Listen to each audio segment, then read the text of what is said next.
Hello বন্ধুরা, আজকে আমি খুব সহজভাবে খিচুড়ি রান্না করব। বিট, গাজর, ফুলকপি, কাঁচামরিচ, পেঁয়াজ, মুগ ডাল, মসুর ডাল দিয়ে মাখিয়ে খিচুড়ি রান্না করব। তো আমার মেয়ে এরকম ভাবে অনেক পছন্দ করে, শুধু আমার মেয়ে না, আমিও। আর ওর বাবা তো বললেই চলে যে খিচুড়ি লাভার। ওর বাবা অনেক মজা করে খিচুড়ি করতে পারে। শুক্র শনি 2 দিন ছুটি, তার সকাল করে তার হাতের খিচুড়ি খাওয়ার অপেক্ষায় আমরা থাকি। তো রোজা আসাতে আর এভাবে খাওয়া হয় না। মেয়েটার জন্য খিচুড়ির সাথে আবার বেগুন ভাজিও করতেছিলাম।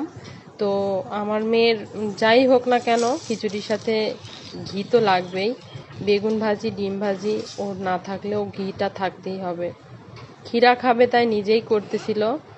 আর আমার মেয়েটা এরকমভাবে অনেক পছন্দ করে। আপনারা কে কে এভাবে খিচুড়ি খেতে পছন্দ করেন অবশ্যই কিন্তু আমাকে জানাবেন। খিচুড়িটা দেখে আমার মেয়ে চুপচাপ হয়ে গেছে, ওর নাকি মাথা খারাপ হয়ে যায়, এই বলেই চুপ করে